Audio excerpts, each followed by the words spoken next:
Hello, and thank you for watching Forward, the television show exclusively for your Mississippi State University College of Education. Later on today's episode, you'll hear from Miss Chelsey Vincent, the coordinator of Supplemental Instruction housed in the Learning Center at MSU. And to begin today, I have Mr. Glen Young, one of our instructors in kinesiology. How are you doing today, Mr. Young? Doing fine. How are you? Doing well. Well, I'm so honored to have you here on the show. You know, I've grown up in Starkville. I feel like you're kind of a hometown hero. You are a College of Education alumnus. So let's first kind of talk about your experience as a student with MSU football and your eventual career into the NFL. So tell me a little bit about that. Okay, I came here in 1979 on a football scholarship from Greenwood, Mississippi. Wow, Greenwood High School. The Delta? Yes, indeed. And had a great career here at Mississippi State, playing wide receiver and kick return and all that. And I was fortunate enough or blessed to be on the Philadelphia Eagles team. Yes. I was drafted in the third round in 1983. Yes.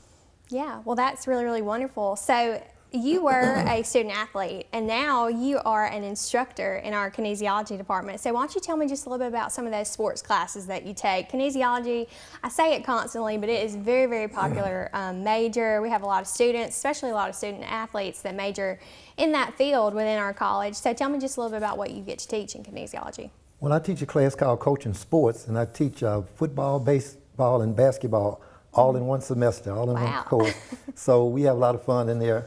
And it's kind of funny, but the girls kind of do better than the guys because the girls really take notes and they pay attention and they study. But some of the guys, you know, they think they already know everything, so they don't study as much. So yeah. Well, I mean, how do you teach coaching? You know, do you think it's more of like a talent or an ability, or do you really kind of get the students motivated to go out there and kind of influence the lives of others? Yeah, well, I being a player myself, I kind of demonstrate some things in the class, and we really talk about some of the in-depth stuff about football, basketball, or baseball. And we do demonstrations in class, and we go out to the gym, and we go out to the outside sometime. We actually play the sport. Wow, yeah. I remember, you know, being in elementary school, PE was always really, really fun, you know. And just, I mean, I think our athletics is just a huge part of our university, so it's great that you're kind of nurturing those students that we have to go out and become, you know, future teachers of sports. So that's pretty wonderful. Now, as we said earlier, you yourself are a former Bulldog, and I know you've kept up throughout the years. Big Mississippi State fan. I feel like I don't ever see you without maroon on. Yeah. So what are kind of some of your predictions for this year for athletics? I mean, we just came off of a great athletic season, I feel like, this past year, and right now, you know, it's July, no sports going on right now, but football's coming up. So kind of what can you say about that, you know, for this next year? What do we have to expect, Mr. Young? Well, I think we're going to be pretty good in football. I think our defense is going to be very aggressive. We have a new defensive coordinator, and I think if our offensive line can block and hold up, I think our offense is going to be good. So I think our football team is going to be very good. Yeah, and then I think as a whole, Mississippi State is really coming around. Basketball girls are doing very well. The basketball boys are going to get better. I can just see them getting better in the next year or so. And I think all the sports are going to be real good. Yeah, absolutely. I completely agree, and I'm very much looking forward to this athletic season. So a couple notable athletes that we've had, you know, Dak Prescott, College of Education alumnus. What was kind of your experience like with him when he was a student? So everybody always wants to know about Dak, so I had to ask. Dak has always been a guy that's got a high character. He's a yes sir, no sir guy, and he always respected me in class. And we had a lot of fun during the time we were #1 in the country for 5 weeks. Yeah. I would always ask Dak and some of the other guys to stand up in class and let the class ask them questions about how it feels to be #1 in the country. Wow. And we had a lot of fun doing that in class. Oh yeah, I can't imagine. I you know, I'm not a bandwagon fan, so to say, but I'm just an all-around Dak fan. So can't wait to see what the Cowboys do this year. You know, really, really, really excited about that. And Mr. Young, you are a very, very proud grandfather. I know you have 2 daughters. I graduated with your youngest daughter in high school. So tell me just a little bit about the grandkids. Any of those picking up any of those athletic skills from their grandpa? Well, I have 5 grandkids. I have 4 boys and 1 girl, 1 granddaughter. You know, I had all girls, so now I'm having these boys as a grandpa. Yeah. But yeah, I do have 2. My 2 oldest grandsons, one already is playing baseball, and he's playing basketball, and he does a little football. I've been teaching them how to play wide receiver, of course. Oh, and that's great. we have a lot of fun at home in the yard. You know, I always said I want to live to see my grandkids and be able to run and interject with them like that. Oh, yes. And now I'm getting a chance to do that. Well, but wonderful. I have 4 grandsons and one granddaughter. But the 2 oldest grandsons are going to be athletic. That's great. Braylon is my oldest. He's 9 years old. And right behind him is Caleb. Caleb is just 5, getting ready to turn 6 years old. Yeah. And he's going to be more of a track guy. He's going to be one of those guys that can really run. Yeah. Because right now he can really fly. Wow, well that's great. Well, I'm excited about those future Bulldogs that we have. Yeah. Thank you so much for joining us today, Mr. Young. We'll be right back after these messages. Everyone remembers their favorite teddy bear.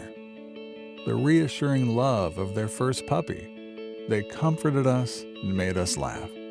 For children battling abusive situations or post-traumatic stress disorder, the memories aren't as pleasant. That's why at Mississippi State University, we're pioneering a robotic technology that brings healing to those exposed to traumatic situations. Known as Therabot, MSU's robotic beagle includes lifelike features that allow it to move in ways that are both natural and nurturing. Its ultimate goal? To bridge the gap between 2 types of effective therapy, using real animals and their plush counterparts for emotional assistance. At MSU, we're proud to be changing the game in therapeutic recovery, even prouder to be putting lives back together again.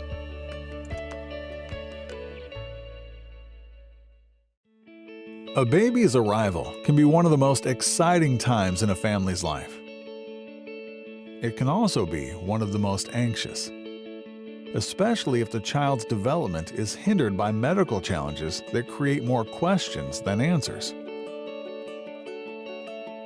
At Mississippi State University, we're groundbreakers in the study of CHARGE syndrome, a genetic condition that leads to a host of life-threatening birth defects. Our research teams are uncovering breakthroughs in treatment and prevention with a goal of greater understanding that leads to better care. We're also providing crucial support resources for parents and helping physicians around the globe gain awareness so symptoms can be detected and addressed earlier.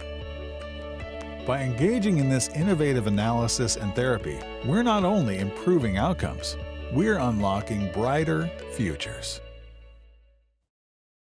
Welcome back and thank you for watching Forward. As I said earlier, our second guest today is Ms. Chelsey Vincent. You are currently the Supplemental Instruction Coordinator at the Learning Center at MSU.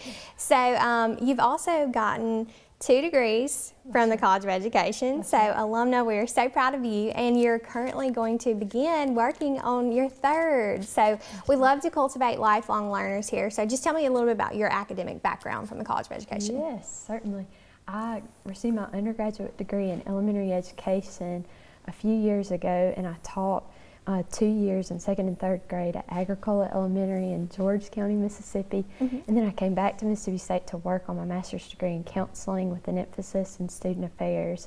And just recently found out that I'm going to begin my Ph.D.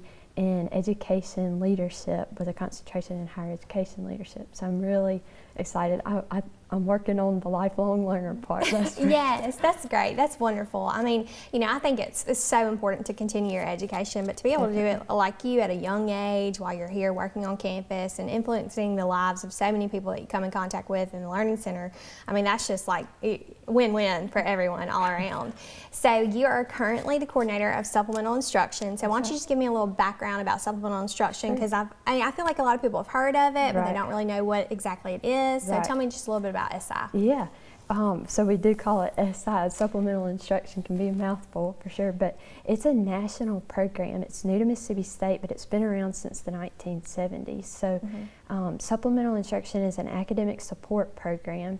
It's unique in that it targets historically difficult classes. A lot of times when we think about students and struggling in a course, we think of the student struggling, but what Supplemental Instruction does is says, you know, there's classes that are going to be difficult, so let's provide academic support for those classes. And then what we do is we find leaders who have taken a class, done well, made an A, and we hire them as an SI leader.